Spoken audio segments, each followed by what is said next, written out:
Olá, pessoal. Daremos continuidade, então, ao nosso curso de programação em linguagem Fortran, com o último assunto desse curso básico, que é o formato de dados utilizados no Grades, né? O Grades é um visualizador de informação, né? Grades é o acrônimo aqui para o significado, né? O Grid Analysis and Display System, ou seja, é um analisador de dados em pontos de grade e um dispositivo de visualização, tá? É uma ferramenta interativa, utilizada tanto para análise quanto para exibição dos dados em vários campos da ciência, especialmente em meteorologia, mas a gente pode usar em qualquer ciência geofísica, né, que utiliza dados tridimensionais dispostos em camadas, né, ou em níveis verticais, ou em camadas do oceano, por exemplo. Tem várias aplicações para o Grades. Ele pode ser utilizado em diversos tipos de plataforma, né, e em diferentes ambientes. Então, você consegue rodar em ambientes Unix, em ambientes Linux, no Windows dá para rodar. O DOS, quando eu falo DOS, eu estou falando no prompt de comando do Windows, tá? Você consegue rodar o Grades nesses ambientes, embora seja meio chato, assim, mas dá para utilizar no Windows, tá certo? E um outro aspecto importante desse software é que ele é um software livre, né? Um software disponível, né? Nesses dois sites que eu estou colocando aqui, você pode encontrar. Em geral, a gente baixa aqui do Open Grades, né? Junto, né, com o software, a gente consegue, dentro desse site, baixar também vários scripts, né, que fazem aí diversas tarefas em relação à visualização de dados tridimensionais. Tem um painel de discussão, então é um software muito prático, né, fácil de usar, rápido, e serve justamente para, se eu quiser visualizar alguma coisa sem muito apelo visual, mas que permita a visualização rápida de uma informação tridimensional na atmosfera ou no oceano, o software muito prático para fazer isso, tá? Trabalha com dados de modelos em 4 dimensões, né? Em geral, essas dimensões são a latitude, a longitude, os níveis verticais e o tempo, certo? Latilon, vertical e tempo. Então, esses dados, né, eles são localizados dentro desse espaço quadridimensional, e para isso a gente utiliza um arquivo descritor de dados, que a gente chama de CTL, tá? Um arquivo descritor. Esse arquivo descritor, né, de dados no Grades, que é o que a gente chama de CTL, cadê o CTL desse arquivo, né, que é onde o Grades vai conseguir saber como os daqueles dados estão dispostos, como é que ele vai visualizar aqueles dados, uma vez que, em geral, os dados que a gente utiliza, eles estão no formato binário, quer dizer, eu não consigo olhar, abrir lá o gedit ou o NEDIT e visualizar os valores, tá? Os dados, eles estão posicionados, a gente vai ver isso com cuidado nessa aula de hoje, eles estão posicionados em posições de memória. Então, eu preciso saber exatamente o endereço de cada informação, tá? E, então, quem passa essa informação do endereço para o Grades é esse arquivo CTL, tá? Esse arquivo de controle. Tanto para dados no formato binário, quanto para dados no formato GRIB, ou outros formatos que o Grades também lê, que tem o CTL, às vezes a gente não visualiza o CTL, mas ele está embutido dentro do próprio arquivo. Por exemplo, arquivos no formato NetCDF, eles não têm um CTL separado, que você possa visualizar, mas o CTL está dentro do arquivo. Quando você abre o arquivo dentro do Grades, se você digitar lá um query CTL info, ele vai mostrar para você as informações que você veria num arquivo CTL. Então, uma informação que está embutida dentro do próprio arquivo, tá? mas é um arquivo, então, que vai dizer vai passar para o Grades várias informações sobre o arquivo binário, como os dados estão dispostos, todas as informações necessárias para que a gente consiga visualizar esses dados, tá certo? Os dados em ponto de grade, eles podem conter qualquer número de variáveis, tá? Dispostos aí em longitude, latitude, níveis verticais, tempo específicos.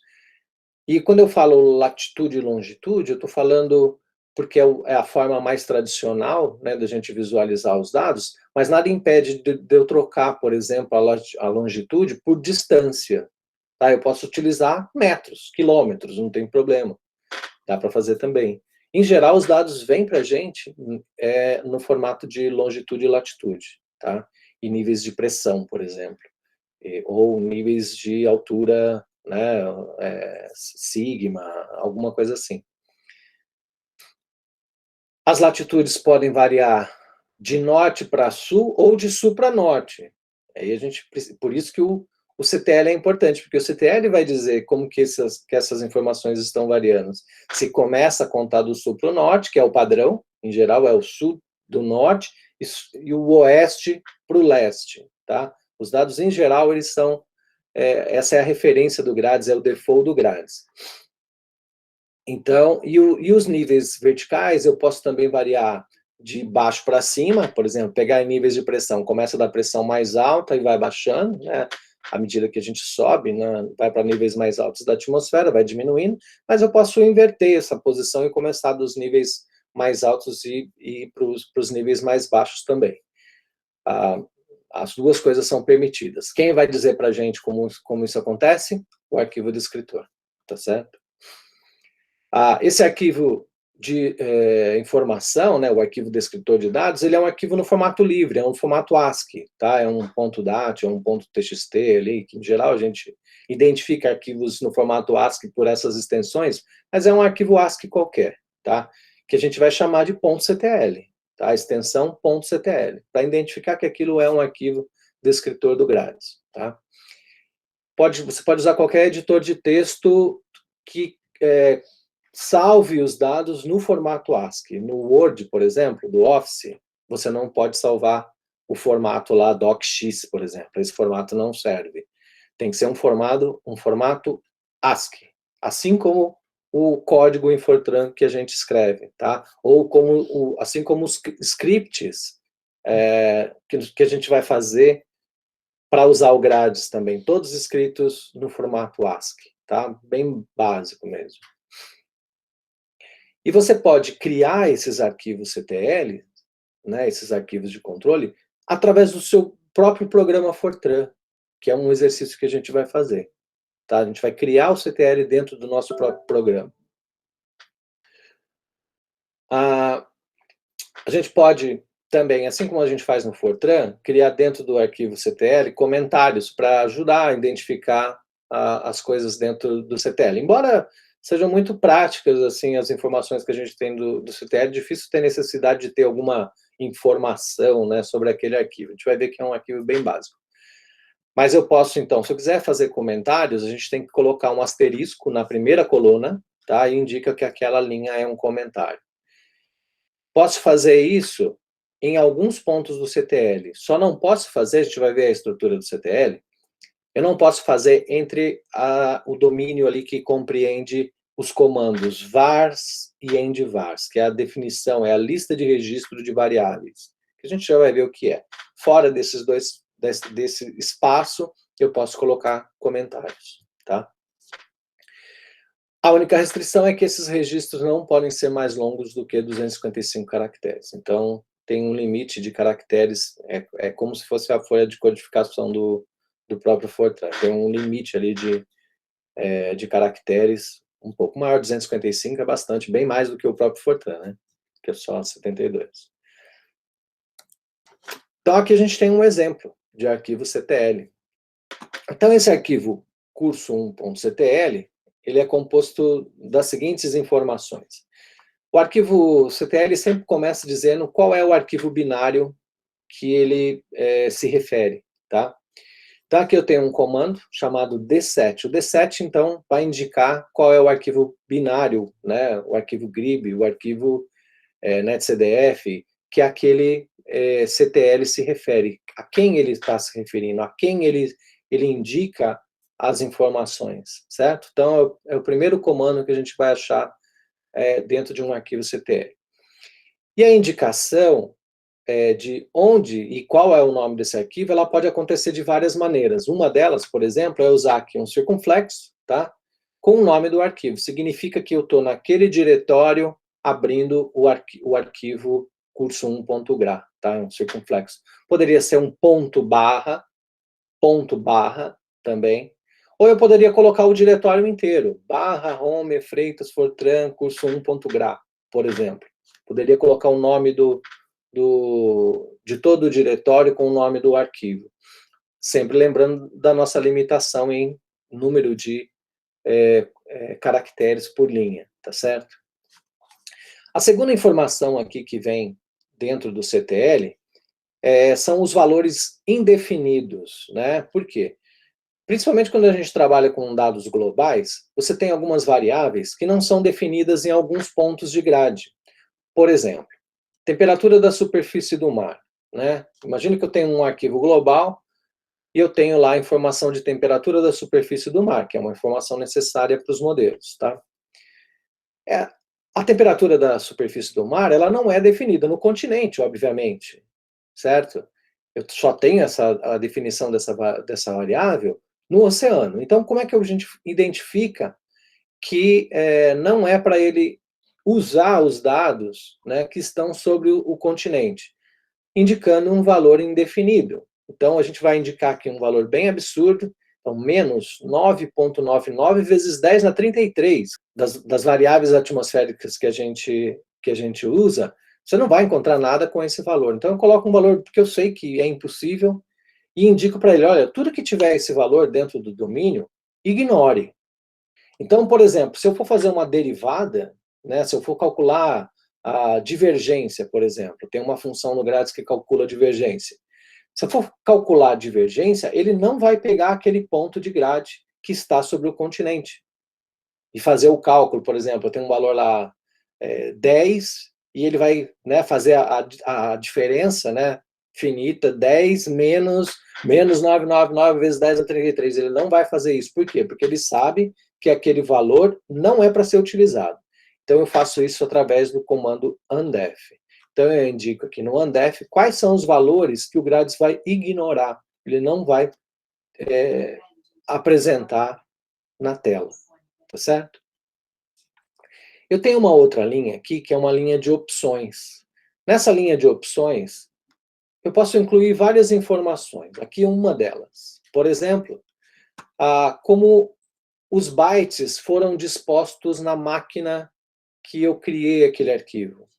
A gente tem duas opções, tá?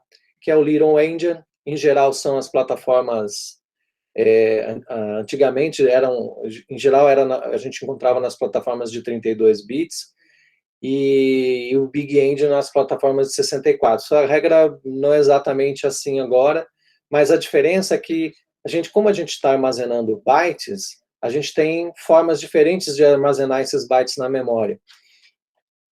A diferença entre o Little Endian e o Big Endian, por exemplo, é que a gente inverte a posição dos bytes das extremidades. Eu troco, então vamos supor que eu tenho 4 bytes, né? 1, 2, 3, 4. Eu troco a posição do 4 com 1, então eu inverto essa posição de bytes. Essa é a diferença entre Little Endian e Big Endian. Então eu preciso saber como é que esses bytes foram escritos naquela plataforma, tá? Então, nesse caso aqui, o Options Little Endian indica que esse dado foi criado no padrão 32 bits, tá? Que é o padrão default do Grades. Se você não falar nada para o Grades, ele sempre vai entender que é 32 bits. Uma outra informação que você pode colocar aqui no Options, nas opções, é, por exemplo, se os seus arquivos estão com os níveis verticais invertidos. Então, se os seus arquivos possuem níveis verticais invertidos, você pode usar uma opção lá que é YHAV, reverso, né, trocado.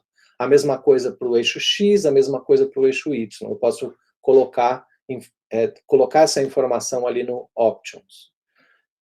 Title é o título, né? Um título que identifica o que aquele arquivo traz. Então, aqui no caso, a gente tem uma saída do Rames 4.2, é um output do Rames 4.2, poderia ser dados do GFS, reanálise do ECMWF, poderia ser qualquer coisa que identifique a origem daquela informação. E aí vem as informações de domínio, tá? São muito importantes, tudo é muito importante, né? Mas que vão agora identificar para o Grades como é que esses dados estão dispostos no arquivo binário, tá? E a primeira informação que a gente tem é o XDEF. O que é o XDEF? Qual o número de pontos na direção zonal e como eles estão dispostos, tá? Então, XDEF, aqui 45, indica que eu tenho 45 pontos em longitude, na direção zonal. Esses pontos estão dispostos de forma linear, começando no canto sudoeste. Então, o lado mais oeste do domínio está em menos 53,736 graus, tá? Então, longitude, oeste, mais a oeste, e eles estão espaçados linearmente por 0,314 graus, tá? Então, essa é a definição de como os dados estão dispostos na direção zonal.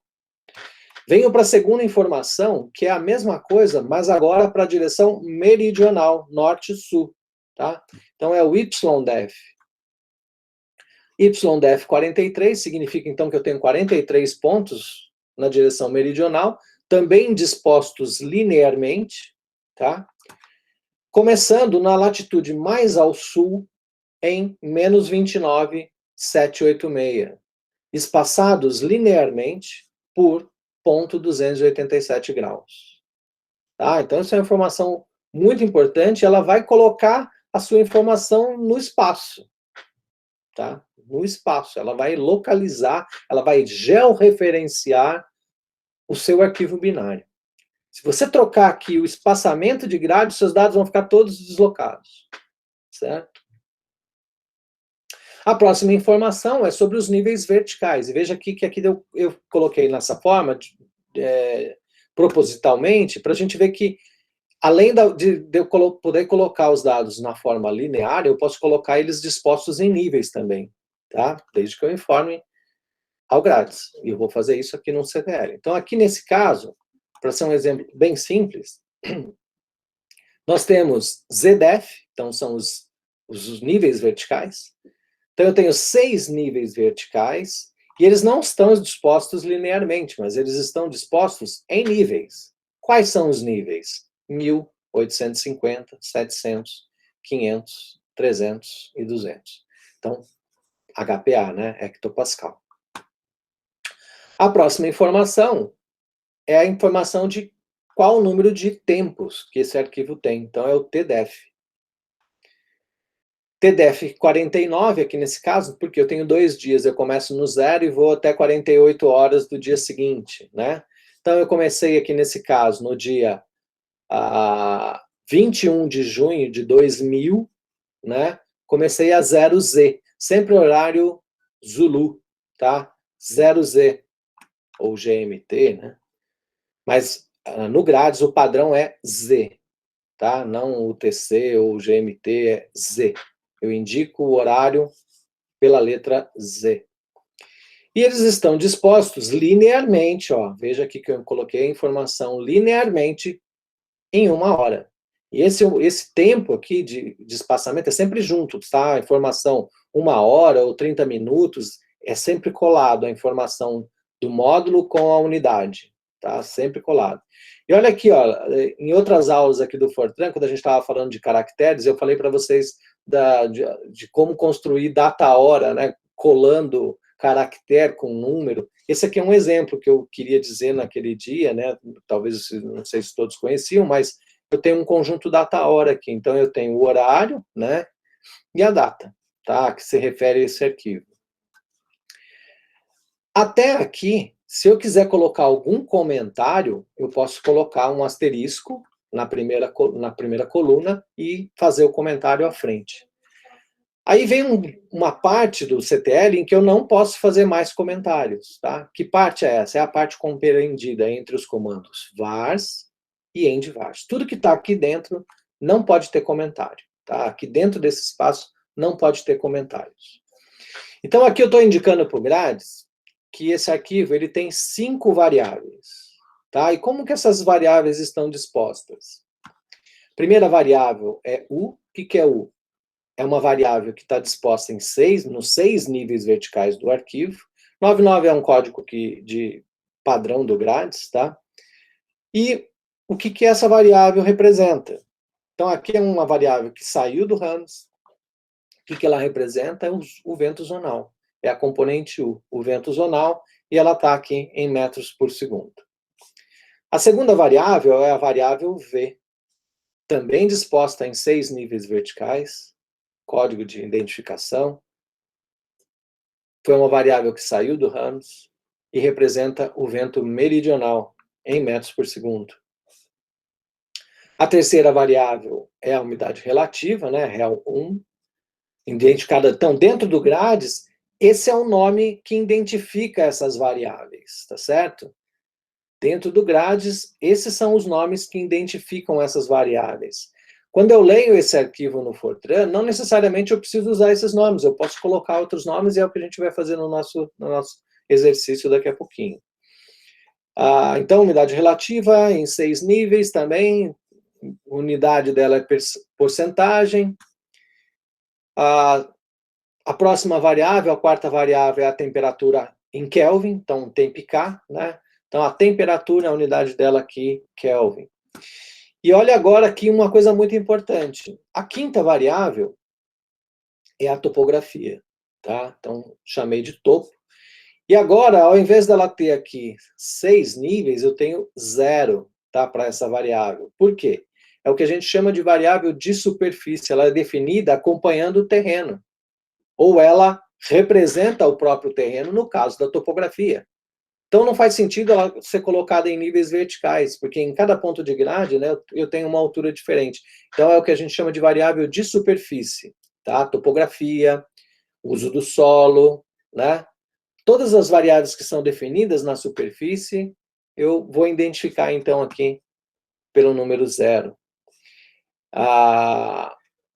Então, eu tenho aqui, e isso vai ter um impacto importante na programação. Na hora de eu fazer a leitura desses dados, a gente vai ver daqui a pouquinho.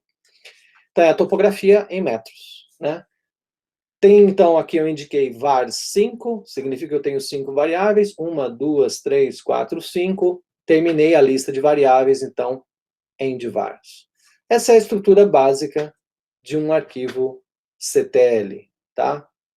Bem simples, mas são as informações que o Grades precisa para poder lidar com os dados, tá?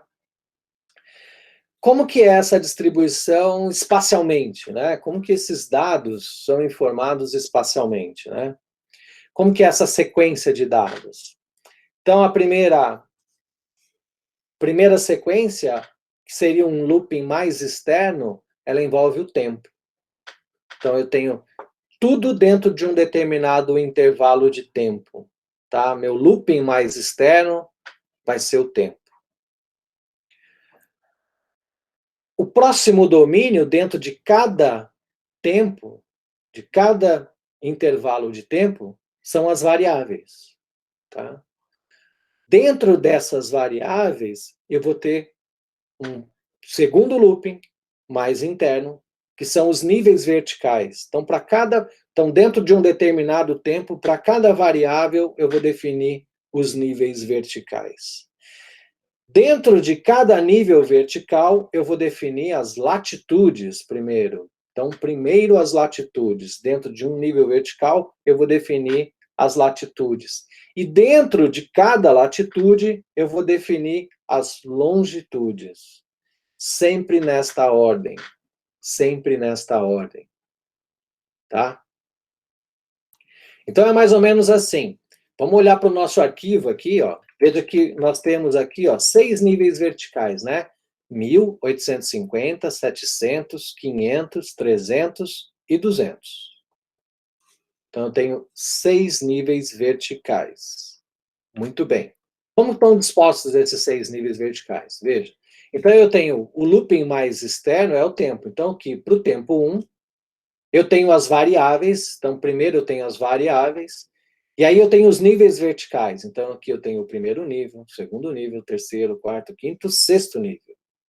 Terminei de ler o sexto nível daquela variável e veja que para cada nível vertical eu tenho as latitudes e as longitudes. Passei para o próximo nível, latitudes, longitudes. Próximo nível, latitudes, longitudes. Terminei de ler aquela variável em todos os níveis, em todas as latitudes, em todas as longitudes, vou para a próxima variável. Então, vou para a variável aqui V, que é a segunda variável na nossa lista. Vou ler o primeiro nível da variável V, latitudes, longitudes. Vou para o segundo nível, latitudes, longitudes. Vou para os níveis seguintes até o último nível, latitudes, longitudes. Terminei de ler a variável V, eu vou para a próxima variável, que é a umidade relativa. Então, faço a leitura da umidade relativa lá na sequência, terminei de ler a umidade relativa, passo para a próxima variável, que é a temperatura, em Kelvin. Então, primeiro nível da temperatura em Kelvin, latitude, longitude. Então, segundo nível da variável temperatura, latitude, longitude. Vou fazendo isso até o último nível. Cheguei no último nível, latitudes, longitudes. Sempre nessa sequência. E agora vem o aspecto que diferencia essas variáveis. Lembra que eu falei que a variável de topografia, ela não é definida nos níveis verticais, ela só é definida em um nível que eu vou chamar de variável de superfície. Então, nesse caso, veja que não tem looping nos níveis, né? Então, terminei aqui de ler a temperatura em Kelvin, eu vou para a topografia. E a topografia eu vou ler apenas um nível, que é a superfície, ou o nível que define a própria superfície, a variável que define a superfície, que é a topografia. Então, eu não vou fazer loopings na vertical, eu vou simplesmente fazer loopings em latitudes e longitudes. Terminei de ler as 5 variáveis. O que eu faço? Vou para o próximo tempo. Tempo 2. E repito todo o processo até o tempo 49, no caso daquele CTL que a gente viu ali. Então, em termos de estrutura de programação, é mais ou menos assim, ó. Tenho o tempo 1, variável 1, nível 2, nível N. Vou para a variável 2, nível 1, nível 2, nível N. Até a última variável N, nível 1, nível 2, nível N. Terminei de ler todos os variáveis, todos os níveis, vou para o próximo tempo, e assim por diante. Essa é mais ou menos a estrutura que a gente vai usar na hora de fazer os nossos loopings de leitura e de escrita dessas variáveis. Tá certo? Como é que a gente identifica, então, a posição, a informação dentro de um arquivo binário, tá? Como eu disse anteriormente, num arquivo binário, a gente não consegue visualizar a informação na tela. Eu não consigo abrir um editor de textos, por exemplo, e visualizar essas informações. Como é que eu sei, como é que eu identifico essas informações? Através de posições de memória. E essas posições de memória são indicadas pelos records, tá? No formato binário, que é um arquivo de acesso direto, então, que é o caso do Grades, cada variável é definida utilizando records, tá? O que são esses records? Então, é mais ou menos assim. O que é um arquivo de acesso direto? Eu coloquei um arquivo aqui, ó, né, de acesso direto. Então, a gente tem um arquivo de aço desses daqui. O que é um arquivo de acesso direto? Eu tenho informações guardadas dentro dessas gavetas, em cada uma dessas gavetas. Eu sei onde cada informação está guardada. Então, para buscar uma informação, eu não preciso abrir todas as gavetas. Eu posso ir direto, se eu sou uma pessoa organizada, não é meio o meu caso, mas se for comigo, eu vou abrir uma por uma até achar, né, o arquivo. Mas se a gente colocar aqui a identificação, né, por exemplo, em cada gaveta do que tem ali dentro, eu posso evitar a abertura dessas gavetas. Então, eu posso direto abrir a segunda gaveta sem a necessidade de abrir a primeira. Então, isso é um arquivo de acesso direto. Tá certo? Tem várias analogias que eu vou fazer hoje aqui em relação a esse acesso direto. Mas é mais ou menos assim que funciona. Eu consigo, para abrir aqui a segunda gaveta, eu não preciso abrir a primeira. Posso abrir? Posso. Mas preciso? Não, não preciso. Tá? Eu posso ir direto na informação que está aqui na segunda gaveta. Então, isso que é um arquivo de acesso direto. Num arquivo de acesso sequencial, como um arquivo ASCII, eu abro lá no editor de texto e vou olhando a primeira linha lá, né? Até achar a informação que eu quero. Obviamente que eu posso colocar ali na busca, às vezes, uma palavra, mas eu não sei qual é a palavra exatamente que eu estou procurando. Às vezes, estou procurando uma palavra que tem acento e ela no arquivo ela não tem acento, então não é tão fácil achar. Então, na maior parte das vezes, eu vou ter que ir lendo, né, o arquivo sequencial até encontrar a informação que eu quero. Isso é a diferença entre um arquivo sequencial e um arquivo de acesso direto. Então, no arquivo de acesso direto, eu abro direto a gaveta que eu quero, tá? A gaveta que eu preciso. E dentro da gaveta, eu tenho lá tantos bytes de informação. Como é que eu identifico essas informações dentro da gaveta? Né? Como é que eu sei o que eu tenho ali dentro de cada gavetinha? Tá? Então, o tamanho desse record ele tem que ser especificado quando eu abro o arquivo no comando open. Tá? E eu identifico essa informação do número de bytes através desse indicador aqui, que é o RECL, é o Record Length. Tá? Tamanho do record. Então, RECL indica qual é o tamanho em bytes daquela informação. E aí vem uma dificuldade. Por quê? O tamanho de bytes de cada record, ele pode variar de plataforma para plataforma, ele pode variar de compilador para compilador. Então, é uma coisa que a gente precisa tomar cuidado. Mas vamos primeiro tentar entender o que representam esses records. E para isso a gente vai fazer uma analogia com a numeração de ruas, avenidas ou até mesmo de estradas, tá certo? O padrão é mais ou menos o mesmo, pelo menos o padrão que é utilizado hoje, atualmente. Não foi assim no passado, eu vou até mencionar um exemplo. Mas o padrão que a gente utiliza hoje para numeração de ruas e avenidas, tá? Como é que funciona? Vamos pegar aqui um exemplo. Eu fiz aqui uma foto, né? De uma região central aqui em São Paulo, essa é a região do espigão da Avenida Paulista. Então, se vocês olharem aqui, eu não sei se vocês conseguem ver, tá aqui a Avenida Paulista, ó, tá? Aqui é o Parque Trianon, né? E aqui tá o MASP. Para quem acho que são os dois pontos que todo mundo conhece em São Paulo, né? Ou pelo menos já viu em algum lugar. Então, eu tenho a Avenida Paulista, tá? Como que é feita a numeração de uma avenida, então? Para fazer a numeração de uma avenida, a gente sempre usa como referência o centro da cidade. O centro da cidade está aqui, ó, no canto superior direito e fica na Praça da Sé. Em São Paulo, o centro fica na Praça da Sé, o marco zero da cidade, né? Está aqui, ó, no canto superior direito. Então, o que a gente faz? Para saber onde a numeração de uma avenida, de uma rua começa, eu tenho que saber pegar lá o início e o fim daquela rua e analisar quem está mais próximo do centro, tá? Pego lá as duas extremidades e vejo qual dessas extremidades está mais próxima do centro. Então, se a gente fizer isso, o centro está aqui, né? Indicado aqui por essa bola vermelha. Eu tenho uma extremidade da Avenida Paulista, que é a Praça Oswaldo Cruz, tá? E a outra extremidade da Paulista está perto ali da Consolação, ela fica à direita da Avenida da Consolação, a Consolação cruza a Paulista, tá? A Paulista continua, ela não acaba ali na Consolação, ela continua um pouquinho ali à direita, para quem vem do centro, subindo a Consolação, ela continua aqui à direita. Bom, olhando assim, até já dá para identificar, mas parece um triângulo, né, equilátero aqui, não é, tá? Então, vamos medir as distâncias entre o centro e a extremidade aqui, tá? Então, se a gente medir a distância do centro até a Praça Oswaldo Cruz, em linha reta, eu tenho 2,56 quilômetros. Se nós medirmos a distância até lá, a próximo da Consolação, essa distância é de 3,15 quilômetros. Então, esse é um caso bem difícil de fazer numeração de rua, né? Porque por uma pequena diferença, né, eu tenho essa extremidade aqui mais próxima do centro do que essa. Então, por padrão, aqui vai ser o início da numeração e aqui vai ser o fim da numeração.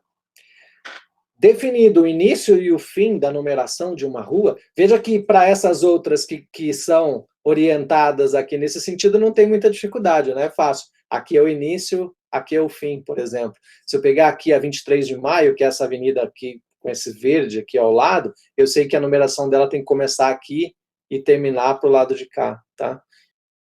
Então, eu vou identificar qual é o início e qual é o fim. Então, a numeração dessa avenida vai começar aqui na Praça Oswaldo Cruz e vai terminar lá depois da Consolação, um pouco depois da Consolação.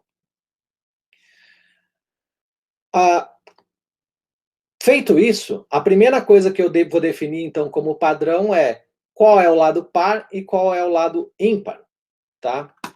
Então, por convenção, o lado par é sempre o lado que está à direita.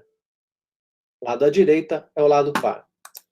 O lado ímpar é o lado que está à esquerda, tá? Então, tem o lado par e o lado ímpar. Então, todos os números pares estarão do lado direito da avenida, contando aqui, né? Olhando aqui da Praça Oswaldo Cruz para a Consolação. Do lado direito, os números pares e do lado esquerdo, os números ímpares.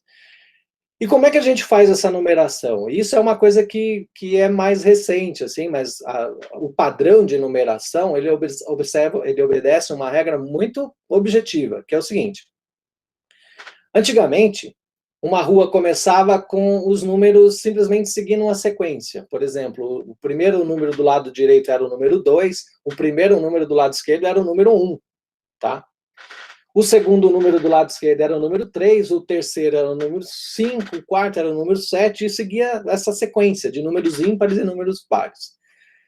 Qual é o problema em fazer isso? Imagina que você tinha ali uma propriedade, você dividiu aquela propriedade em vários pedacinhos. Então, antes você tinha um número e agora você tem 2 ou 3 números divididos aqui dentro daquele terreno que você vendeu, sei lá, fez alguma coisa. Deu um problema na numeração, porque como eu estava seguindo aquela sequência, né, agora eu não vou conseguir arrumar. Então, era muito comum você ter nas ruas, na numeração, o número 1 e o número 1B, o número 1C e o número 1D. Por quê? Porque dividiam, né, aquele número que já tinha sido definido anteriormente e criava essa confusão. Então, é o que a gente chamava de numeração estourada na rua. Que era terrível para a gente encontrar um endereço muito ruim. Para entregadores, né, quem trabalhou aí de office boy e anda na rua, sabe do que eu estou falando. Então, qual foi o padrão que foi estabelecido para numerar a rua? A gente usa a distância a partir do início da rua, tá? Então, eu vou medir a distância dentro dessa avenida, dessa rua, e eu sei, então, mais ou menos onde está aquele número. Então, se a gente medir a distância do início ao fim aqui, eu fiz uma medida aproximada, tá?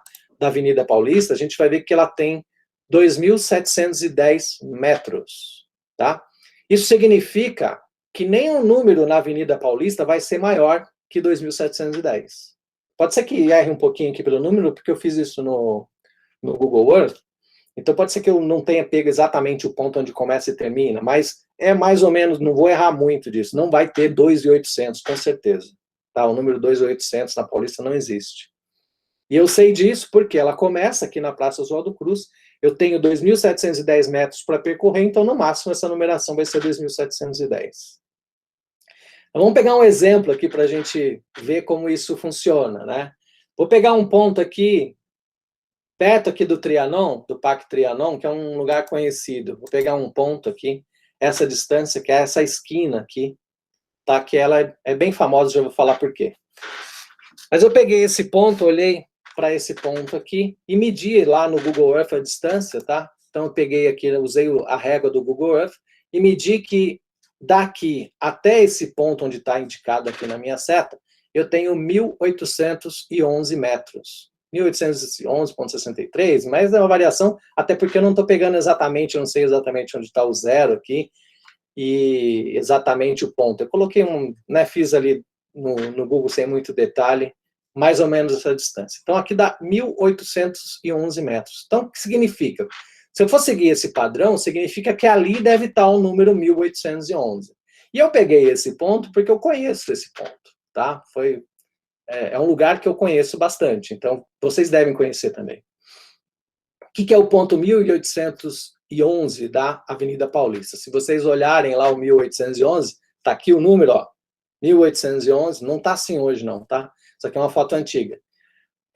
Mas isso daqui é um prédio, é um casarão tombado pelo patrimônio, né, histórico de São Paulo, e ele existe lá, hoje ainda na Avenida Paulista, o número 1.811, e esse lugar é um lugar muito importante, eu lembro da minha infância, inclusive, desse lugar, porque aqui era a sede do Banco de Boston, né, o Banco de Boston em São Paulo, tá? Foi nesse prédio aqui por muito tempo. Mas não era por isso que eu lembrava desse lugar. Mas sim porque no Natal eles enfeitavam esse prédio todo, está aqui o símbolo, né, do Banco de Boston, e enfeitavam no Natal, então ele era um ponto de visitação aqui em São Paulo, e acho que ainda continua sendo, mas toda a época de Natal, então eles enfeitavam esse prédio, então é um lugar muito conhecido da cidade, assim como tem aquela árvore de Natal lá no Ibirapuera, é um ponto conhecido do Natal. O Banco de Boston vendeu depois esse prédio para o Banco Real, né? Depois o Banco Real foi comprado pelo Itaú, foi passando, né, de mãos em mãos, e hoje, nesse lugar, tá, é um lugar que ainda é utilizado, foi restaurado, né, arrumado, mas se você for lá hoje nesse lugar, você vai achar um McDonald's, é o Macmill, tá, da Avenida Paulista. E eles continuam fazendo enfeite de Natal nessa construção, né? Então, esse é o número 1.811 da Avenida Paulista. E assim você identifica qualquer numeração dentro de uma avenida, de uma rua, tá?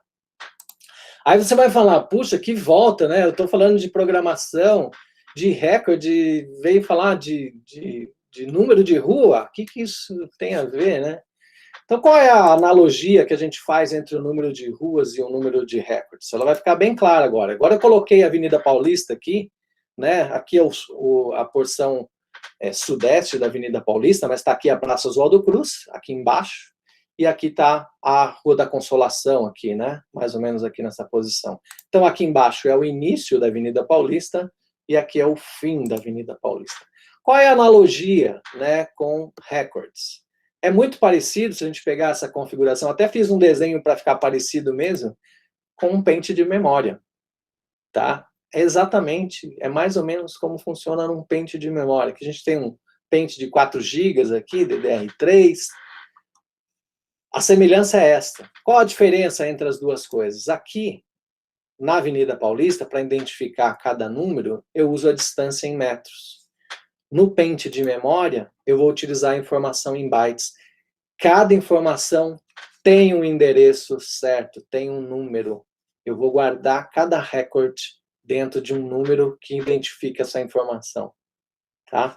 Então, por exemplo, quando o carteiro ele vai entregar lá uma carta num determinado número, ele não precisa exatamente começar. Lógico que ele vai fazer isso porque ele vai entregar em geral em todos os números da avenida, né?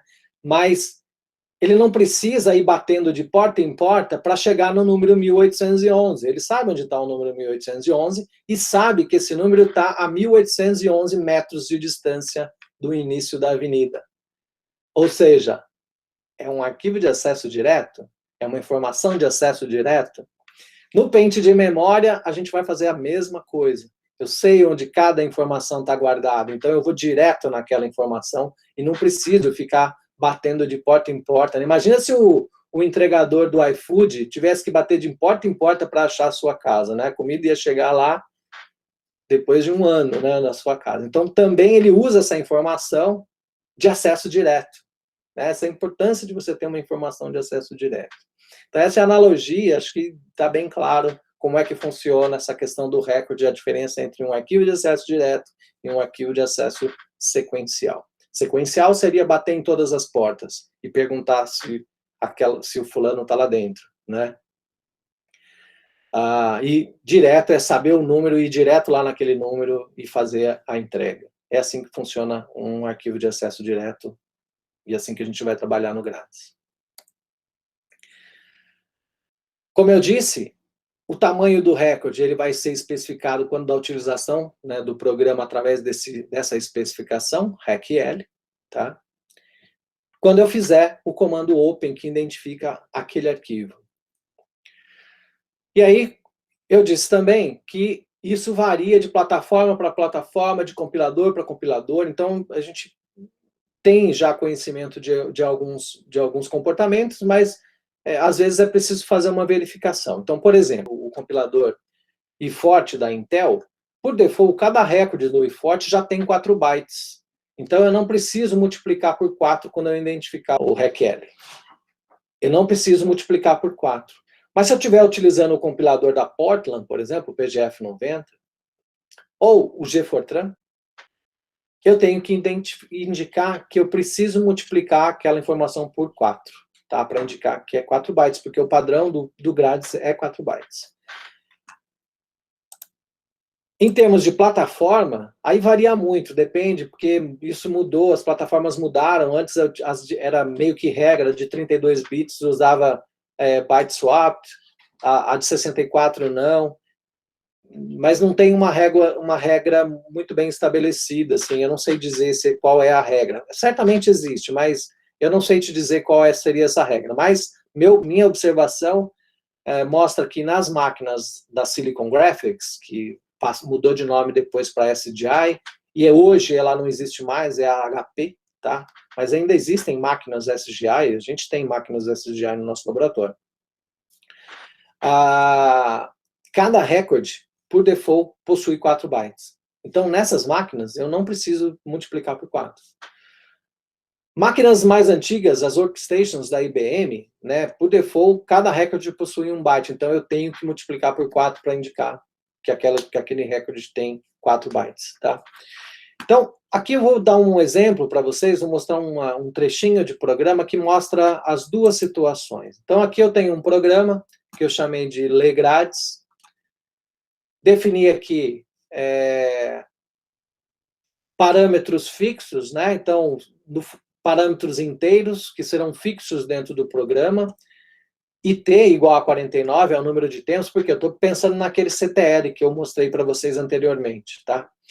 Então, IT é o número de tempos do arquivo, IN é o número de níveis verticais, IX é o número de pontos na direção zonal, e IY é o número de pontos na direção meridional. Quais variáveis eu tenho naquele arquivo? Eu tenho 5 variáveis. 5 variáveis, 4 delas em níveis verticais. Então, eu estou definindo aqui, são variáveis do tipo real, cujas dimensões são tempo, níveis verticais, pontos na direção zonal, pontos na direção meridional. Quais são essas variáveis? As 4 primeiras, U, V, umidade relativa e temperatura em Kelvin. E veja que aqui, ó, eu não estou usando o mesmo nome que estava escrito lá no CTL. Problema nenhum. Por quê? O que eu vou buscar dentro do arquivo binário são bytes, não interessa qual é o nome desses bytes. Eu posso dar o nome que eu quiser. No Fortran, quando eu uso no Grátis, quando eu abro o arquivo no Grátis, eu preciso usar o nome que está no CTL. Mas dentro do Fortran, eu posso colocar o nome que eu quiser para aquelas variáveis. Tá? E eu coloquei nomes mais curtos aqui para facilitar a nossa vida. A quinta variável, ela não tem níveis verticais. Então, o que eu fiz? Eu criei uma outra dimensão real, cujas dimensões são tempo, número de pontos na direção zonal e número de pontos na direção meridional, sem vertical, sem o IN aqui. Ó. Essa é a diferença entre essas variáveis. Então, primeira coisa que a gente precisa tomar cuidado na hora de abrir. De onde eu tirei essas informações? Do arquivo CTL. Tá? O arquivo CTL me deu essas informações. Aqui eu criei um caractere que eu chamei de del vezes 16, já vou mostrar para vocês o que esse del vai fazer. Mas agora vamos tentar entender qual seria a diferença em indicar um arquivo que é identificado como de 4 bytes ou como um arquivo que é identificado, uma plataforma ou compilador que identifica como 4 bytes ou que identifica como 1 byte. Então, por exemplo, na IBM, eu falei, na IBM, no PGF90, no Linux, no Windows, inclusive, por default, as informações, o recorde tem 1 byte. Então, como o Grades utiliza a informação de 4 bytes, eu preciso multiplicar por 4 aqui. Então, aqui nesse caso, eu estou dizendo para ele que cada gaveta tem x e x por y pontos, cada ponto ocupa 4 bytes. Essa é a informação que eu estou trazendo aqui no RecL. Então, essa é a forma de abrir um arquivo binário. Então, veja bem, estou abrindo aqui o arquivo 10, o nome desse arquivo é curso1.gra, o status dele é old, porque é um arquivo já existente, e o form dele é não formatado, unformatted. É um arquivo de acesso direto. Tá? Então, eu tenho que dar essas informações para que ele saiba que aquilo é um arquivo no formato binário. E aí eu tenho que dizer como é que os dados estão dispostos. Então, cada recorde aqui, cada conjunto de informações está armazenado da seguinte maneira. Tem uma gaveta que tem x por y pontos, e cada um desses pontos ocupa 4 bytes na memória. Então, esse é o padrão aqui para IBM, PGF90, Linux, tá? GFortran também.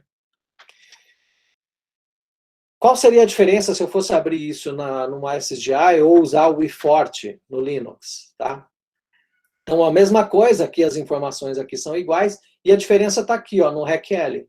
No RecL, eu não multiplico por 4, simplesmente x vezes y. Por quê? Por padrão, cada informação aqui, para esse compilador, o WeFort, já ocupa 4 bytes. Tá certo? Então, eu não preciso dizer. Essa é a diferença entre as duas plataformas. Aqui a gente tem um ponto que é importante, tá? E que a gente precisa tomar muito cuidado. Nesse caso aqui, quando eu indiquei os records, eu disse qual é o tamanho da gaveta, o tamanho da informação, porque eu quero pegar uma gaveta inteira de uma vez. Lá no nosso desenho, a nossa gaveta seria cada nível vertical, tá certo? Cada nível vertical, então eu peguei tantos pontos em X, por tantos pontos em Y, e aquilo ali corresponde a uma gaveta para mim. E eu tenho as várias gavetas empilhadas dentro do arquivo. Tá? Cada informação, cada variável, em cada nível vertical, em cada tempo vai ser uma gaveta. Então, cada gaveta, para mim, nesse exemplo aqui, tem X por Y vezes 4 bytes. Tá?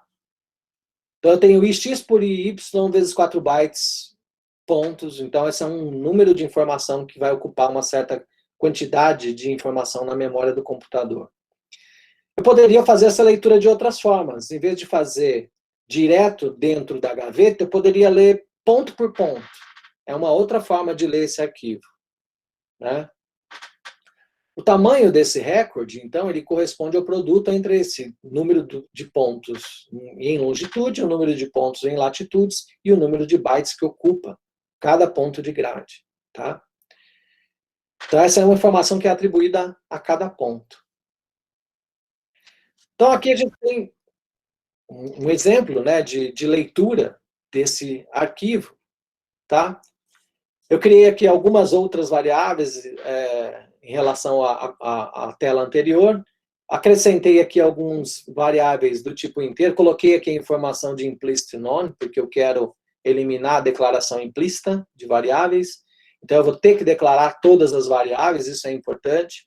E eu criei aqui alguns contadores, né, ou indicadores aqui. IREC, já vou te falar o que é esse IREC. I, J, K, L, NX e NY. São variáveis que eu vou usar ao longo do programa. O resto está igual, né? IT49, N6, X45 e Y43. Tá? As 4 variáveis em níveis verticais e a variável de superfície. Aqui eu tenho esse caractere que eu criei, que eu chamei de del, tá? E ele tem 16 dígitos. Por que eu preciso desse caractere? E aqui é importante.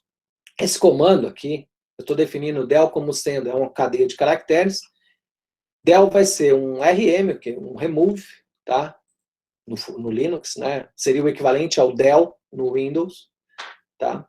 RM-F quer dizer, não pergunta se é mesmo para apagar ou não. Apaga, força bruta. RM-F, não quero saber, apaga. RM-F, curso1.bin. Eu estou apagando esse curso 1.bin, vocês vão ver daqui a pouco, que ele é o arquivo de saída de dados, é o arquivo onde eu vou escrever as informações que eu quero. Por quê? Sempre que eu estiver escrevendo dados no formato binário, é prudente fazer isso, tá? Por quê? Uma vez criado um arquivo binário, ele guarda aquele tamanho. Se você criar numa segunda vez um arquivo do mesmo tamanho ou um arquivo maior, não tem problema nenhum. Mas imagine que você reduziu o número de tempos de arquivo de tal forma que o arquivo velho era maior do que o arquivo novo. O que vai acontecer? Vai acontecer que esse arquivo velho ele não vai ser totalmente apagado. Ele vai ser reescrito dentro daqueles bytes do arquivo novo, mas o resto que eu não utilizei fica lá no arquivo. Então ele vai ficar ocupando o mesmo espaço com uma informação que não é verdadeira, que não diz respeito àquele arquivo. Então, para garantir que isso não aconteça, que eu não tenha esse problema, é sempre prudente que eu apague esse arquivo binário, tá? Tem outras formas de fazer isso, mas essa é uma das formas mais fáceis de fazer, não precisa entender muita coisa. Então, sempre que eu for escrever um arquivo binário, por garantia, apaga primeiro, tá? Apaga primeiro esse arquivo binário.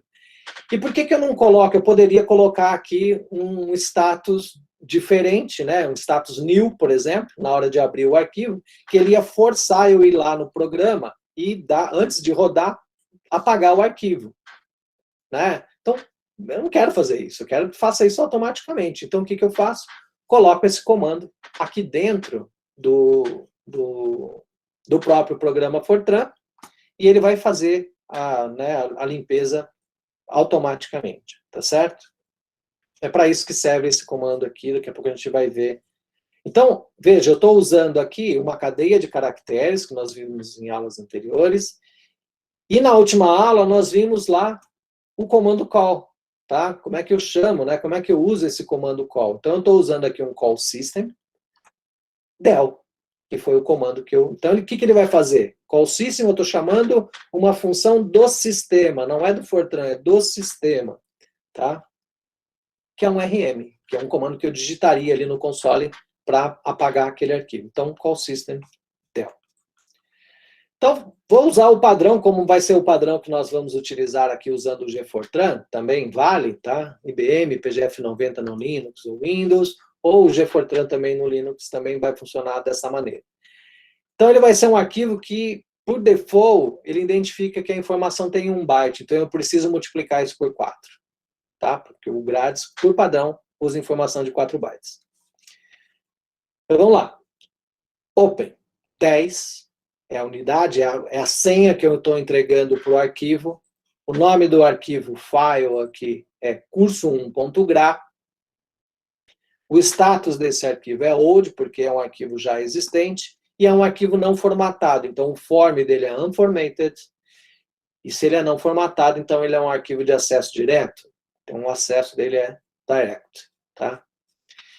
E como os dados estão dispostos? Olha, eu quero que você use os bytes de informação da seguinte forma. Cada recorde vai ter x por y por 4 bytes. Eu estou lendo uma gaveta inteira, tá? Uma gaveta inteira, ou um nível vertical inteiro de uma vez, de uma única vez.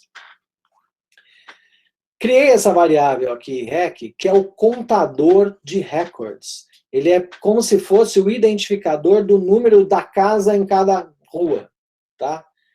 É o cara que permite que a gente faça o acesso direto. Ele identifica, cada posição na memória está identificada por um rec. Aquele rec indica o número daquela informação, que seria o equivalente ao número da casa, onde tem lá dentro da casa as informações que eu quero. E eu estou dizendo para ele, então, que cada recorde tem, então, x por y por 4 bytes. Então, cada vez que eu acrescento um valor nesse rec, eu estou pegando x vezes y vezes 4 bytes. Vou começar, então, a leitura do arquivo. Como eu falei lá anteriormente, o laço mais externo de um arquivo binário é o tempo. Então, o primeiro do que a gente vai fazer é o do no tempo. Então, eu vou começar aqui, do i vai de 1 até it, porque it foi eu definir aqui em cima, é igual a 49. E eu fiz de propósito, para vocês observarem que, apesar de eu ter definido aqui como minúsculo, aqui eu estou usando maiúsculo, sem problema nenhum. Dentro do Fortran, A menos que eu tenha cadeias de caracteres, não tenho problema de maiúsculas e minúsculas, tá? Eu fiz de propósito, para a gente saber que existe, porque senão isso depois pode causar alguma confusão. Mas não tem problema dentro do Fortran, com exceção das cadeias de caracteres, não faz diferença ter maiúsculas ou minúsculas. Todos os comandos, todos os nomes de variáveis, eles podem ter letras maiúsculas e minúsculas e vão ser identificados do mesmo jeito. Muito bem, então eu tenho aqui o laço no tempo, então todas as variáveis serão lidas, tá? E aí eu vou para a primeira variável. A primeira variável, o primeiro laço, o laço mais externo para cada variável dentro de um determinado tempo, é no número de níveis verticais. E nesse caso aqui, cada vez que eu mudo de um nível vertical, eu estou pegando um recorde diferente. Eu estou mudando o número da casa. É como se fosse uma casa diferente. Tá? Cada recorde para mim identifica uma casa numa rua. Ou cada recorde para mim identifica uma posição com um monte de informação ali dentro, uma gaveta de informação, um lote de memória, tá? Então, cada vez que eu fizer um laço na vertical, eu acrescento um recorde. Então, aqui eu comecei com 0. Primeira passagem por aqui, ele vai valer 1, então é o número 1. A segunda passagem é o número 2, fui para o outro lado da rua. A terceira passagem é o número 3, voltei para o lado de cá, e vou fazendo isso até fechar o número de níveis verticais que eu tenho no arquivo. Nesse caso aqui, a gente vai fazer isso 6 vezes, tá? Então, para a primeira variável, que é U, eu vou ler 6 recordes no primeiro tempo. 6 recordes. Por quê? Porque ela tem 6 níveis verticais. Então, eu vou ler 6 gavetas. Tá? 1.850, né? 700 e até 200. Tem a ver um pouco também, eu não sei se vocês já usaram o Grades, mas o que a gente faz quando a gente utiliza o Grades, né? Quando a gente usa o Grades, primeira coisa que você faz, você define qual é o tempo. Então, você faz um 7t igual a 1. Então, eu estou no primeiro tempo do arquivo. A segunda coisa que eu faço é escolher qual é o nível vertical. Se eu não falo nada, ele está na superfície. E ele sabe qual é a superfície porque ele está lá no CTL. Então, ele está no nível de 1000. Se eu quiser ver o nível de 850, eu tenho que dar um 7Z2. Então, o Grades vai usar como recorde exatamente um nível vertical. Eu vou para o segundo nível e carrego junto todas as latitudes e longitudes. Então, eu estou fazendo a mesma coisa aqui no programa Fortran. Mas então, vamos lá. Isso já vai ficar bem claro no exemplo que eu vou citar aqui quando a gente fizer a leitura um por um. Vocês vão ver que não é nada prático, mas é possível, tá? Lembrando que eu estou lendo bytes na memória, eu preciso saber onde cada informação está localizada, é isso. Eu preciso saber o endereço daquela informação para poder lá buscar diretamente aquela informação.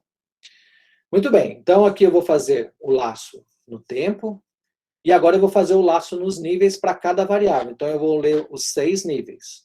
Cada vez que eu ler um nível, eu estou definindo, eu escolhi, foi minha escolha, que cada nível vertical, para mim, vai identificar um recorde. Dentro daquele recorde, eu tenho ix vezes y vezes 4 bytes. Então, eu estou lendo tudo de uma vez, todos aqueles bytes de informação de uma única vez, tá? Nesse formato. Poderia fazer de outras maneiras? Poderia. Mas é uma maneira que é a maneira mais fácil para mim agora. Então, eu vou ler, é como se eu abrisse a gaveta do arquivo e pegasse todas as informações que eu tenho lá dentro. Tá? Ou imagina que eu tenho um forno, que é um exemplo mais interessante. Imagina que eu tenho um forno e eu quero pegar uma bandeja com algumas coisinhas lá dentro. Eu não vou pegar as coisinhas, cada uma lá, colocar a mão dentro do forno. Eu pego a bandeja de uma vez só e trago toda a bandeja para fora. É isso que a gente está fazendo aqui. Estou pegando toda a bandeja e tirando do forno. Tá? Então, cada vez que eu puxar uma bandeja do forno, cada vez que eu abrir uma gaveta, ou cada vez que eu abrir um recorde, eu vou puxar ix vezes y vezes 4 bytes de informações de lá de dentro. Tá? Então, a primeira variável que a gente vai ler é a variável U. E eu estou usando, como eu li todos os recordes, apenas para ele saber como que aqueles recordes ocupam a posição na memória, eu tenho que seguir a sequência que o Grades entende, tá? Que é a seguinte: o looping mais interno é direção zonal. Então, ó, tá aqui dentro. Um do implícito na direção zonal. Então, aqui dentro desse looping, eu tenho nx indo de 1 até ix. Então, um looping mais interno. E o looping mais externo é a meridional, direção y. Então, eu tenho ny indo de 1 até y. Estou lendo isso de uma única vez. Como eu não estou fazendo nenhuma operação, eu posso ler, né, com um do implícito. Tá? Então, eu fiz a leitura usando 2 dos normais aqui e 2 dos implícitos para ler tudo de uma vez. Como eu estou fazendo um laço nos níveis verticais, então eu fecho esse laço aqui e com isso eu terminei de ler a primeira variável, que é a variável u, no tempo 1, em todos os níveis verticais. Terminei de ler, o que eu faço? Vou para a próxima variável, tá? Então, aqui o programa continua, né, para as outras variáveis na próxima figura. Então, vou para a próxima variável. Então, eu vou ler a segunda variável. De novo, cada vez que eu for ler uma variável, eu faço um looping na vertical. Então, eu vou fazer um laço. J vai de 1 até n, né, que é o número de níveis na vertical. Cada nível, eu acrescento um record. Vou aumentando o número. Agora, eu vou ler que variável? A variável V. Qual é o looping mais interno? Zonal. Então, nx vai de 1 até ix. Qual é o segundo looping mais interno? Meridional. Então, eu vou ler ny de 1 até y, certo? Vou fazer isso para V, terceira variável, que é a umidade relativa, quarta variável, que é a temperatura em Kelvin. As 4 primeiras variáveis são iguais, a maneira de ler é exatamente a mesma, eu tenho que seguir essa sequência, não posso mudar a ordem, inclusive. Se eu mudar a ordem, eu vou ler uma coisa como sendo a outra, tá? Porque ela não é identificada pelo nome, ela é identificada pela posição que ela ocupa na memória. Tá? E qual é a diferença grande aqui? Quando eu chegar na variável de superfície. Por quê? Na variável de superfície não faz sentido fazer looping na vertical. Porque ela não tem níveis verticais. Ela só é definida na superfície. Então, a diferença aqui é que eu não tenho o looping na vertical. Ó. Veja que aqui eu acrescento o recorde apenas uma vez. Mas eu estou lendo é como se fosse um nível vertical, né? É como se fosse, mas eu não chamo de nível vertical porque, na verdade, não faz sentido. É a topografia, cada ponto tem uma altura diferente. Então, eu estou acrescentando um recorde, porque na memória o arquivo não sabe se ele tem diferença de altura ou não, ele está guardando valores. Então, eu tenho que identificar que aquilo é um recorde. O que eu tenho naquele recorde? nx por ny vezes 4 bytes. Então, eu acrescento um recorde. Terminei o tempo, li todas as variáveis no tempo 1. O que eu faço? Volto lá para o começo e vou fazer a mesma coisa para o tempo 2. Faço o laço, chego aqui, volto, faço a mesma coisa para o tempo 3. Vou fazer isso até o tempo 49, no caso desse arquivo. Terminei de ler todas as variáveis. Fiz a leitura. Essa é a maneira mais prática de ler um arquivo binário. Tem outras maneiras de ler um arquivo binário? Tem. Então, essa é uma das formas da gente fazer essa leitura. Alternativamente a esse procedimento, eu poderia ter feito a leitura ponto a ponto. Né? Em vez de eu chegar e dizer que o recorde é todo o prédio, eu dizer que cada recorde é um apartamento. Tá? Ou cada recorde é uma posição de memória. Ou cada recorde é um ponto XY. Eu posso fazer isso. Nesse caso, o tamanho de cada recorde vai ser 4 bytes, e não ix vezes y vezes 4 bytes. Vai ser 4 bytes. Cada informação está guardada dentro de 4 bytes. Certo? E nesse caso, eu não vou conseguir fazer a leitura usando um do implícito. Eu tenho que ler um do individual para cada dimensão. Então, só por isso, a gente já vê que é mais complicado de fazer. Mas é possível. Vamos entender isso, como que isso acontece, né?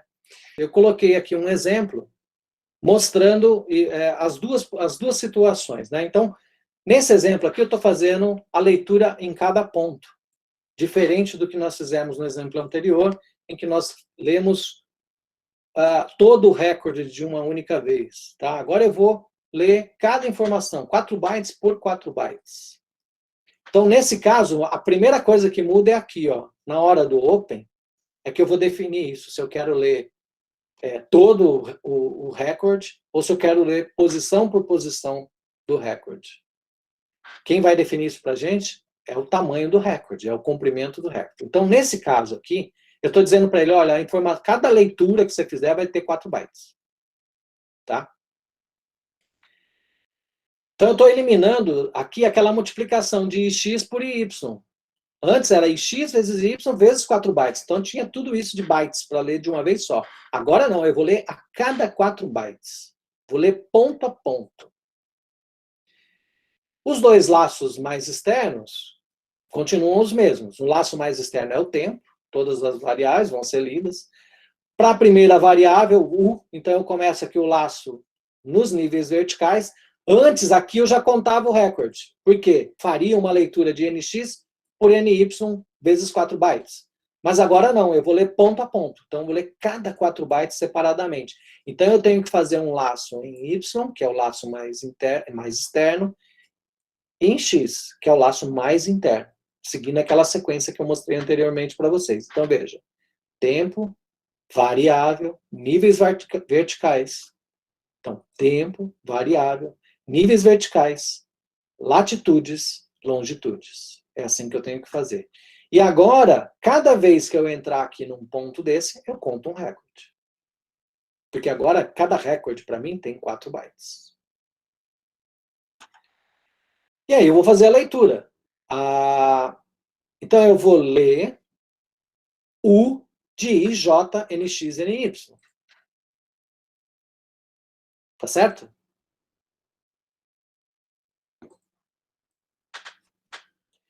Fecho o looping aqui em X, fecho o looping em Y, fecho o looping nos níveis verticais. Vou para a próxima variável. Vocês viram a diferença? Né? Vamos pensar, como a gente já está perto da hora do almoço, que elas são 11h30, já está dando fome, né? Vamos pensar que cada 4 bytes de informação para a gente é uma empadinha, tá? Quem gosta de doce pode pensar num brigadeiro também, tudo bem. Mas vamos pensar que cada 4 bytes é uma empadinha. Imagina que eu coloquei no forno, né? Várias empadinhas, tá? Então imagina que cada empadinha dessa ocupa 4 bytes, tá certo? Cada empadinha dessa ocupa 4 bytes. Eu tenho duas maneiras de pegar essas empadinhas. A primeira delas é assim, ó. Imagina que eu tenho aqui cada fila dessa, né? É uma latitude. E eu tenho cada coluna dessas aqui uma longitude. Então eu tenho NY igual a 1 é a primeira latitude, NX igual a 1 é a primeira longitude. Então esse último exemplo que eu dei, ele faz exatamente isso. Eu vou em cada ponto de grade e pego uma empadinha. Peguei a primeira empadinha, eu vou para o segundo ponto. Em X ou em Y? Em X. Porque para cada latitude, eu vou ler todas as longitudes. Então, eu vou para o NX igual a 2 e pego aquela empadinha. Vou para o NX igual a 3, pego aquela empadinha. 4, pego aquela empadinha. E vou fazer isso até o número de pontos que eu tenho aqui na direção zonal.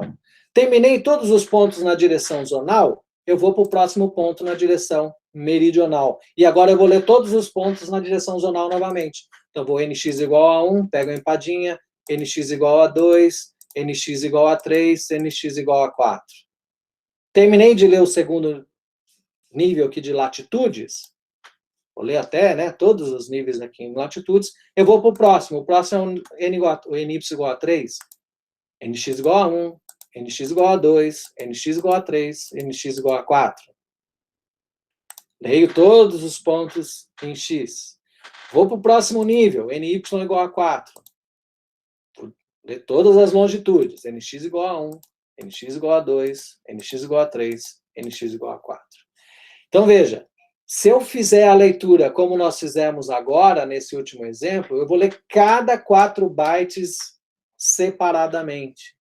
Cada 4 bytes separadamente. Essa é a diferença.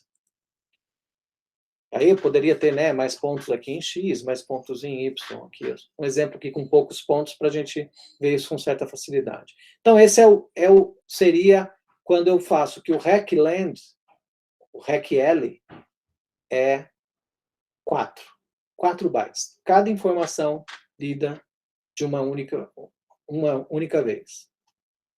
Olha a diferença quando eu uso um do implícito. Então, nesse caso aqui, eu vou ler cada grade horizontal. Então, agora eu vou fazer o laço no tempo, o laço no nível vertical, e vou ler todo o nível vertical de uma única vez. Como?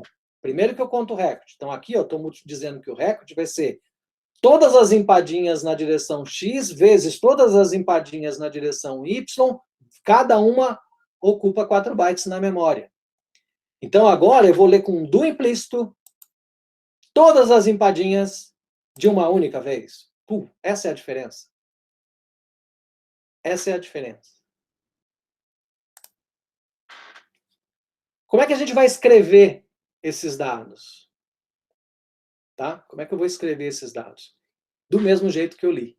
Exatamente do mesmo jeito que eu li. E aqui eu fiz, no nosso exemplo, eu fiz um pouquinho diferente para, né, para ficar um pouquinho mais difícil aqui o nosso exemplo, mas para vocês verem a possibilidade como isso funciona. Então aqui a gente vai escrever parte dos resultados em um novo arquivo binário. Lembra lá no começo do nosso programa que eu coloquei um comando chamado del, que era rm-f curso1.bin. Esse arquivo que eu quero apagar cada vez que eu for escrever antes, para não ter problema de tamanho, certo? Então, aqui eu abri a unidade 20, o arquivo é o curso1.bin, o outro é curso1.gra, esse aqui eu estou chamando de curso1.bin. O status dele é unknown, ele também é não formatado, é um arquivo binário do Grades. Do Grades, porque meu objetivo é usar no Grades, é um arquivo binário. Não formatado de acesso direto. E aqui, olha só o que eu fiz. O recorde não é mais x vezes y vezes 4 bytes. Eu disse para ele que o recorde é 30 pontos vezes 22 pontos vezes 4 bytes. Eu estou mudando o tamanho da minha forma. Tá? Fiz a mesma coisa. Zerei o recorde, e rec igual a 0. O laço mais externo é o tempo. O segundo laço seria os níveis verticais para cada variável, né, começando sempre naquela ordem. E eu quero aqui escrever nesse arquivo só uma variável, que é a variável u. Tá? Só quero escrever essa variável u. Então, eu vou fazer o laço aqui, cada rec para mim vai ter 30 por 22 pontos, vezes 4 bytes. E por que eu fiz isso? Olha só o que eu fiz. Então, eu vou escrever no arquivo 20, rec é igual a rec. E uma coisa que eu não falei antes. Antes a gente, aqui nos arquivos normais, a segunda informação que a gente coloca aqui é o formato. No arquivo binário, não é o formato, mas a posição que aquele dado se encontra dentro do arquivo, que é o record, certo? E o rec aqui é uma variável que eu criei para contar esses records. Então, eu estou dizendo para ele, ó, escreva no primeiro endereço. Na primeira vez que ele passar aqui, o irec vale 1. Então, escreva no endereço 1. Quem? A variável u. De que forma? Vou usar dois dos implícitos aqui, né? O primeiro lu, ele vai ser o do mais interno, né? Vai ser na direção x. E olha o que eu fiz. Eu mandei ele escrever do ponto 3 até o ponto 32. E não todos os pontos. Eu quero um recorte daquele arquivo. Quero do terceiro até o 32º ponto daquele arquivo maior. Então, se você fizer a conta, 32 menos 3 mais 1 dá 30. Tá? E na direção y, quero um recorte que vai do 17º ponto até o 38º. Então, 38 menos 17 mais 1 dá 22. Vezes 4 bytes. Certo? Então, eu fiz... Primeiro que eu li um arquivo que tinha 5 variáveis e eu estou escrevendo um arquivo que só tem uma. Segundo, eu li um arquivo que tinha mais pontos e agora eu fiz um recorte numa grade menor no arquivo de saída. Tá? Mas a forma, eu simplesmente troquei o read por um write. O resto é exatamente igual. Só não pode esquecer, se for usar a mesma variável para contar, de zerar o contador. Porque quando eu estava lendo, eu fui até o fim do arquivo. Certo? Então ele está lá no número 2700. Então, para escrever, tem que começar a escrever do primeiro. Tá? Então, tem que começar com 0. Como seria um CTL para esse arquivo? Veja que ele é muito parecido. Eu copiei aquele outro CTL. Primeira coisa que mudou, o nome do arquivo. Né? Então, agora ele vai abrir, em vez do arquivo curso1.gra, ele vai abrir o arquivo curso1.bin, óbvio. Continua os options, o undef, tudo igual. Ele continua sendo uma saída do runs, nada disso mudou. Agora, o que vai mudar? O xdef. E o xdef agora tem 30 pontos. E a posição do ponto sudoeste também mudou. Se vocês olharem aqui e compararem com o arquivo anterior, vocês vão ver que essa posição mudou, tá? Então, eu preciso fazer a conta, né? De quantos pontos de grade eu desloquei para informar para o CTL qual é o canto sudoeste da grade. Então, agora o Y tem 22 pontos. Escrevi todos os níveis verticais, então continua com 6. Aqui são os mesmos níveis verticais. E escrevi todos os tempos, então continua com 49 tempos, tá? Para os mesmos horários. A diferença agora é que o meu vars é 1, não é mais 5, mas é 1 só.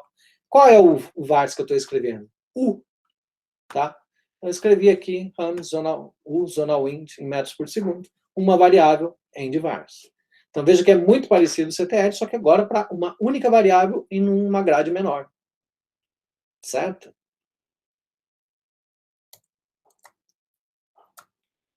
Algumas observações importantes. Quando eu faço a leitura do binário, né, é necessário que todo o arquivo seja lido, ou pelo menos que ele seja lido até o recorde de interesse. Então é mais ou menos assim. Eu preciso percorrer aqueles records. Eu não preciso abrir cada um deles, mas eu tenho que contá-los para chegar lá no endereço certo. Ou seja, na nossa analogia com o número da rua, eu não preciso ir na rua lendo cada número para saber, para chegar lá no número 1811. Por quê? Porque eu sei que na rua, aquele endereço que eu vou entregar, ou eu vou pedir um McDonald's, lá, um Big Mac, no número 1811.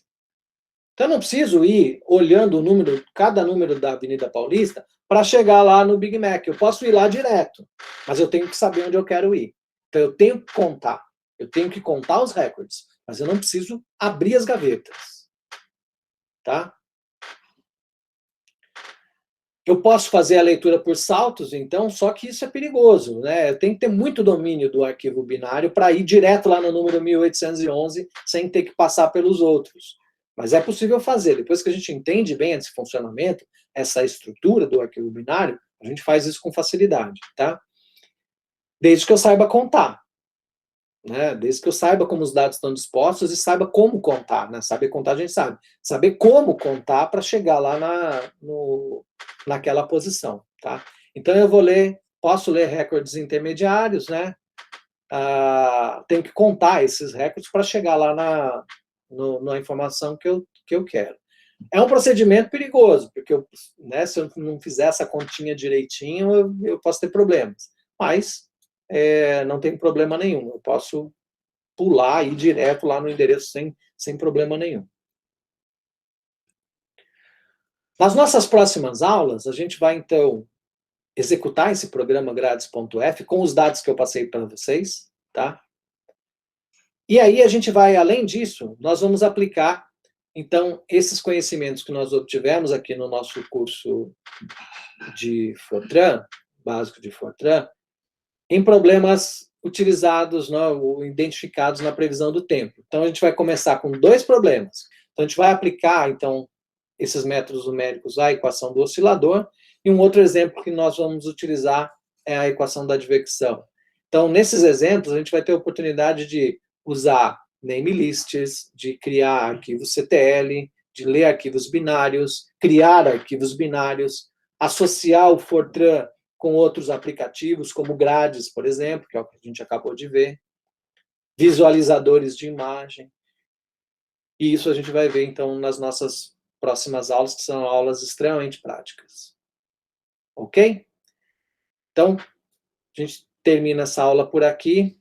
Obrigado pela sua atenção e até a nossa próxima aula.